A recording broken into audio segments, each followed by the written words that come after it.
Good morning, everybody, and welcome to It's Not Just Magic. I'm your host, Cassie Clayton, and today I am so excited to have Kristi Sullivan with us today. Kristi, you have a fascinating, we have a fascinating topic to talk about this morning. Tell everyone a little bit about who you are and what you do. Thank you for having me, Cassie. Cassie. I'm so grateful to be here, and I hope folks are watching us on live or the replay. But I'm here today to talk about human design, which is your energetic blueprint based on your birthday. You might say, what the heck is that? I call it sometimes astrology on steroids. So if I have your birth information, you input it in online and you can receive this chart, which has a lot of shapes and such. And I did that for you today too. And we can talk about human design and what do you do with it and how do you use it? Absolutely. So for those that don't know, can you give kind of a brief description of what exactly is human design?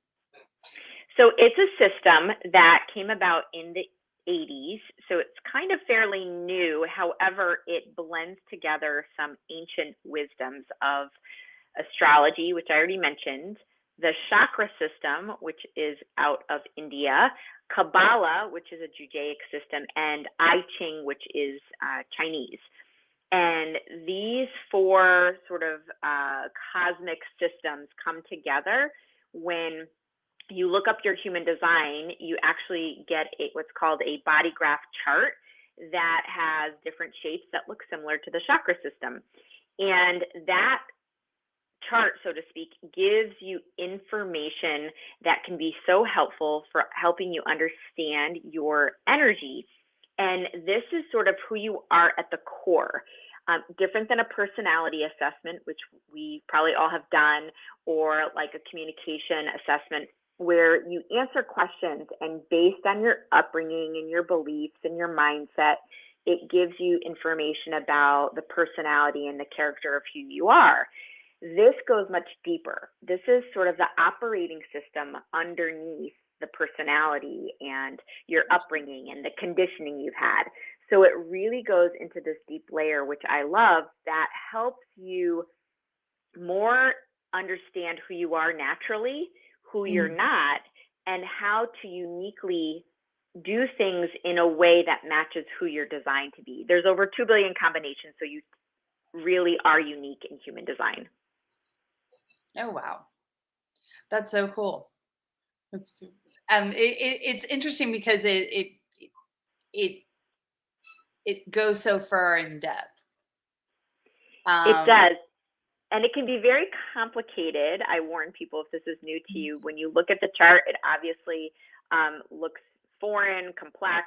You can find a lot of information online. You can talk to somebody like a practitioner like me who can help you understand what all of the aspects are. But there's a lot of layers. I'm now 7 years into knowing my human design and still learning and experimenting with all this information. It's kind of like an astrology chart. You don't just learn it once, like a personality assessment, and then you kind of shelve that. You really need to kind of take bits and pieces and just use it as a tool as you're getting to know yourself on a deeper level, as you're on a spiritual journey or just personal growth. What made you decide to get into this whole area? Well, I have had a long time background in marketing, but while I was doing that 9-to-5 type of job, I also had a passion that was growing in health and wellness. I became a yoga teacher. I discovered yoga and thought, oh my gosh, this is amazing. This whole ancient system, which so many people now are doing. But human design, which is still new for a lot of people, also gave me that sort of feeling of, wow, this is amazing. And I learned it 7 years ago through a coaching program that I was part of. And it really resonated, partly because I understood the chakra system in yoga and the energy system. So I embraced it and really felt like a lot of the information just came to me naturally. So a few years ago, I shifted from this marketing career that I had and decided to first experiment with my own human design and say, what's next? Where will my path lead me? And we'll talk about the energy types, but I'm a generator, and generators are here to respond, to do the right kind of work. During this period of time of the transition, which was during the time of actually the beginning of the pandemic, I just started to follow opportunities that came my way. A book opportunity, a speaking opportunity, masterminding with like-minded women, and suddenly people wanted to know more about human design. So I started to teach it and started to do readings for people one-on-one. And again, it just feels so natural to me and feels like the right thing for me to be doing. So I'm here to share and help others learn about human design. That's awesome. I find it absolutely fascinating that you went from this like marketing background and now you're like, it's a little different end of the scale. And I find like a lot of people kind of go through that. They finally like, there's that point in their life where they're just kind of like, I am ready to shift gears, and do something that's not so 9 to 5, not so, but so how with the human design stuff, like what would you say is like the one thing that has had like one thing about it that's had the most profound impact for you? Well, when I first discovered human design, I said I had the marketing career. I was doing some wellness endeavors on the side, and I felt like the only way to succeed, or that I was taught and conditioned in life, based on my upbringing and my family heritage, so to speak, was to work hard. So, I went to college, studied hard, got a degree, went into a career, worked hard to climb the ladder. And, I think the pandemic gave us all this great pause. But around the time I found human design, I definitely felt like I was overwhelmed and working to try to accomplish things, try to make things happen. And then when I discovered human design, what it taught me was that we all have a unique formula to follow. And if we start feeling like we're working hard, it's usually a sign that if we're overworking, feeling frustrated or burned out, that's usually a sign that we're probably not operating in the unique energy pattern that we really should be. And so that shed a lot of light for me on my path of, wow, I could keep doing this, but it may not be bringing me the success I want, the abundance, including income and money and flow, and also just joy of what I was doing. So when I started to shift things from that marketing career, which, by the way, I was taught, and even in marketing, how all these formulas to follow for marketing. Now I'm on the other side of that, of saying, well, wait a second, even in marketing, there's a unique blueprint we each need to follow. So I recognized working hard is not really the key. If it was, we would all be happy, healthy, and wealthy. And so I really learned about taking downtime and doing more self-care as part of the formula. We need that pause. We need that time to reset our energy, to align into who we are. And so that's been one of the greatest things, I think, is that pause and that time of giving myself more permission to slow down. Absolutely. And I totally agree, because I feel like, especially, it's kind of when we go from the 9 to 5 to shift over to our own thing, then all of a sudden we find ourselves working even more hours sometimes when we're working in the entrepreneur world.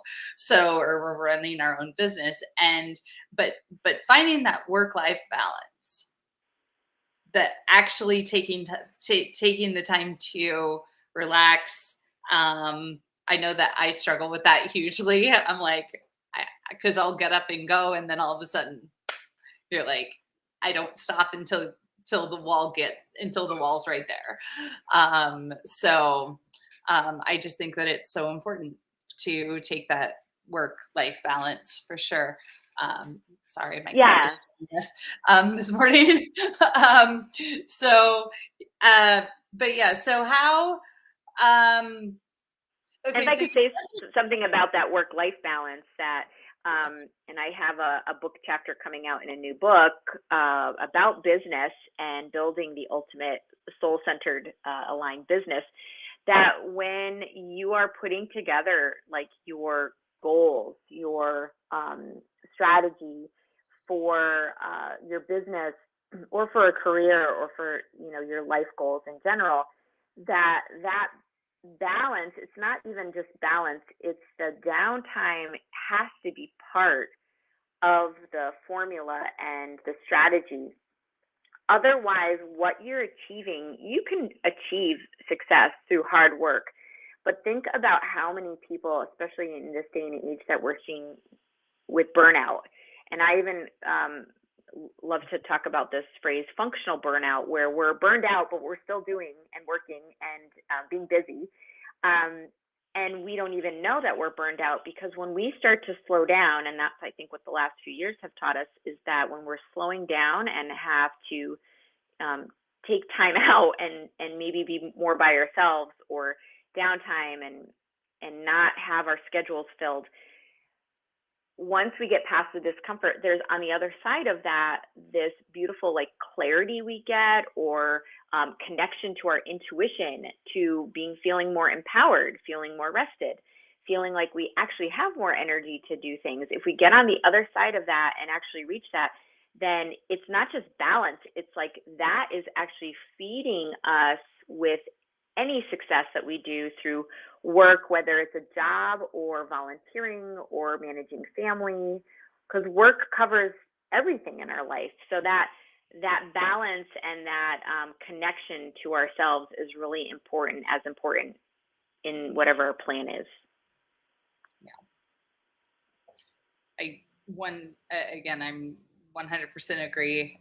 It's definitely something that I have struggled with, and have found that the more I try to it's almost like, so sometimes do you feel like the more you actually kind of take time to take care of yourself, the other seems to flow a lot better? Oh my gosh, yes. That is the key. And it's about trusting that, having faith that actually does work. And that's why when I came out with this book, Stop Overworking and Start Overflowing, there are 25 human design practitioners. Each of us tell that story of how we discovered human design, and that key of actually slowing down, being more of who we are, being more authentic, led to so much flow in life, flow to abundance, flow to it is magical, and it's more than just magic. Absolutely. So, you had mentioned prior to us getting on the show that you had a bit of a demonstration for us. Yeah. So, Cassie, I actually pulled up your human design chart, asked for your birth information, and I thought I could kind of use you as an example of what I would do in a reading, but also to help people understand a little bit about what human design is. There are 5 energy types and categories that we start with. And again, remember, there's 2 billion combinations. So being one of these 5 types is just sort of the beginning layer of your design. So about 70% of the population are called generators. That's my type. And you are a subgroup of that called the manifesting generator. And I already mentioned a little bit that this is this generator category is we're the energizer bunnies, the worker bees. We like to be busy, be doing things, be productive. Again, doing it in a healthy way that's not burning us out. When we find the right work to do, it lights us up. And we're here to respond and help follow through on tasks and projects.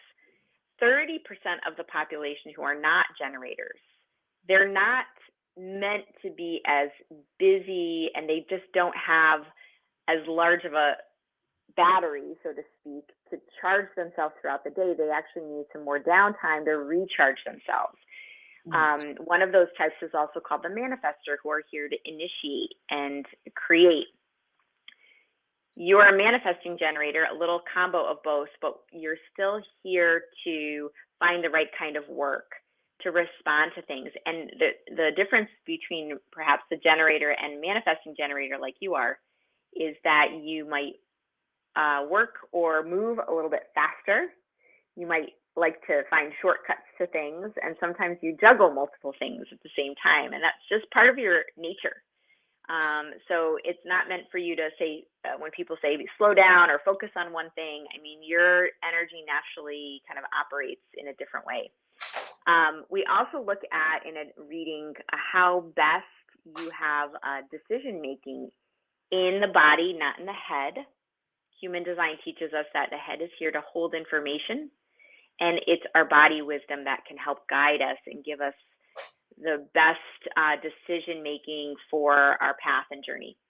So for you, that as a generator as well is the sacral energy. And sacral just means place in the body, in the chakra system, where you can actually ask yourself yes, no questions and receive a response or this feeling of or that can help guide you. And that's important, because if you can use that more than the head, you'll end up doing more in your life in the right direction for you, and not sort of overcommitting or saying yes to things that really don't serve you. Does that make sense? And how does that all sound to you? Yes, it does make sense. Especially it actually is kind of funny because a because so many people go like, find that one thing, and I'm like, I usually have about two or three different things that I kind of rotate between them, and I'm kind of like, okay, if one comes to the front and takes front and center, great, awesome, we will follow that energy. And then once that it's like, once there's a shift or a pivot over to the next thing, I'm like, okay, we're gonna run with this for a while, and then we're gonna bring this. And it's like, if I was and looking back over my whole life, it's like, whenever I've been in a space where you're showing up and you're doing one job and one thing all the time, I just get bored with it. Yes. It's like, okay, well, this is great. Now what? Now what? Where's the shiny object I can follow? Exactly. So I do like a lot of that does make sense. And I do have a lot of the times people will say like, hey, whoa, slow down on what you're doing. And I'm like, so it's nice to know that it's just like, okay, my energy just operates a little differently than other people's. And one piece of advice around that I usually give to a manifesting generator, one of the reasons you're in this category is something called your defined throat energy.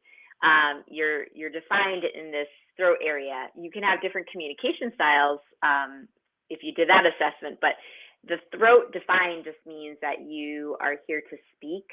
You manifest sometimes through speaking, and that's why you probably have a podcast. But it's helpful when you inform others.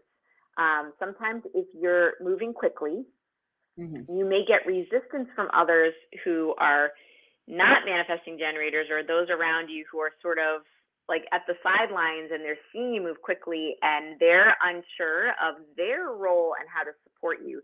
So when you inform, it will help you receive the support that you need. It's not to ask for permission.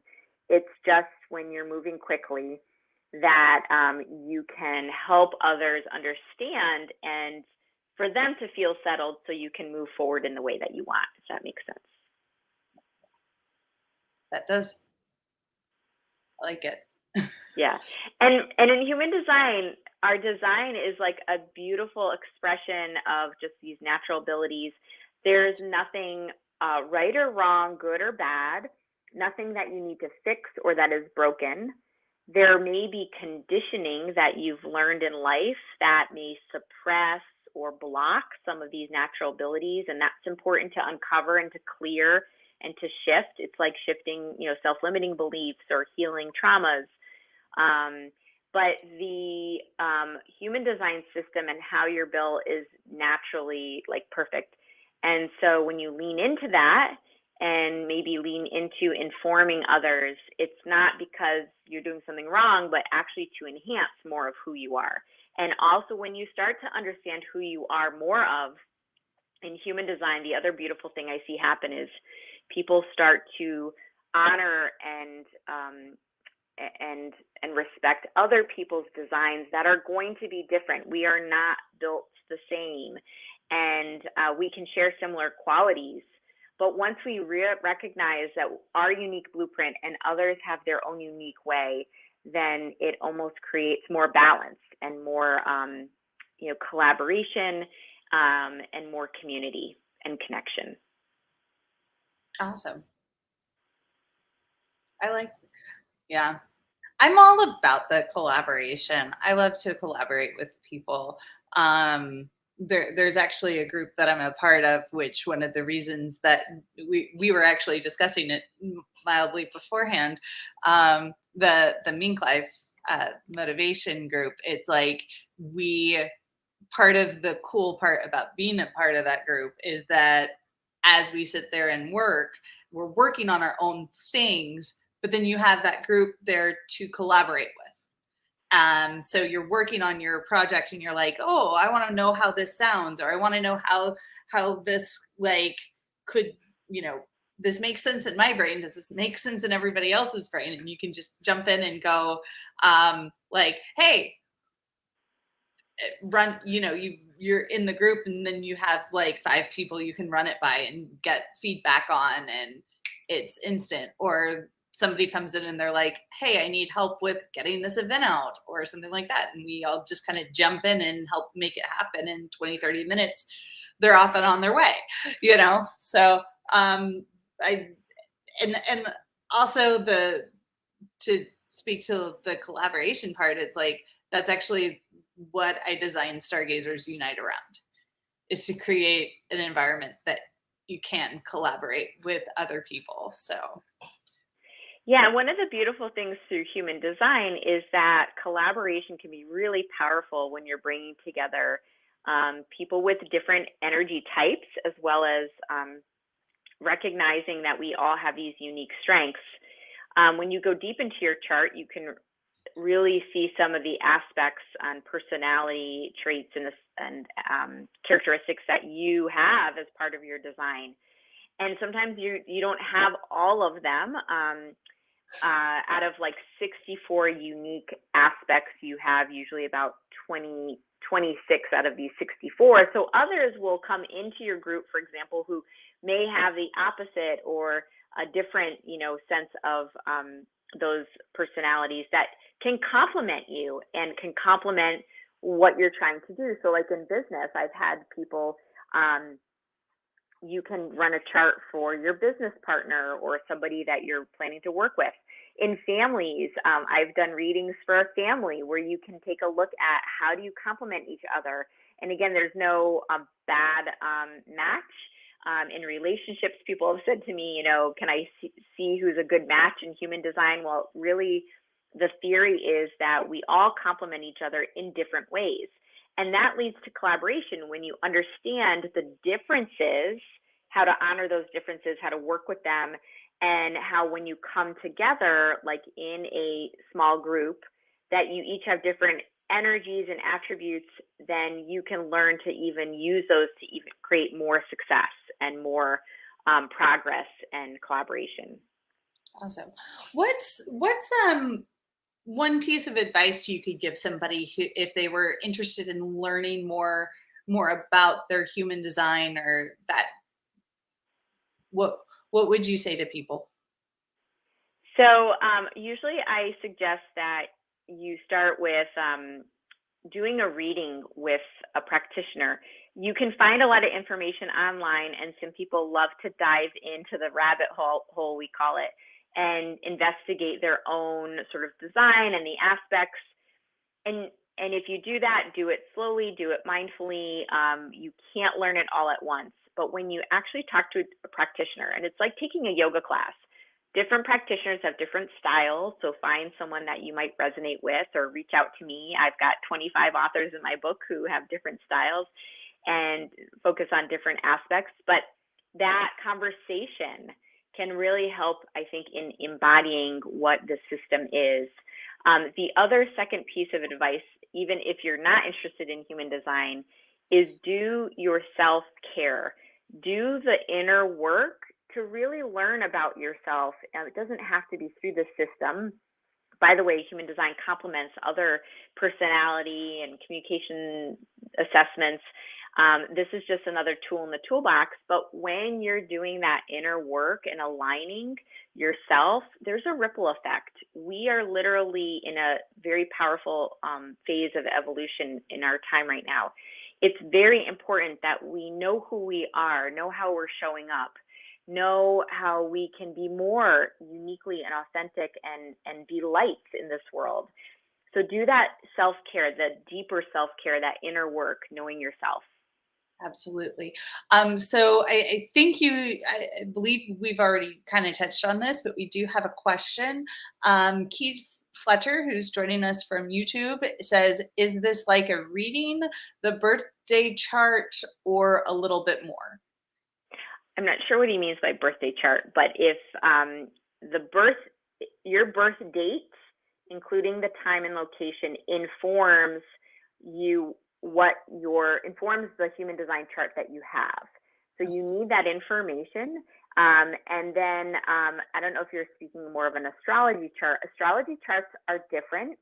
I see astrology charts as sort of like helping you understand the path of life that you're on, and in different aspects of finance and family and relationships.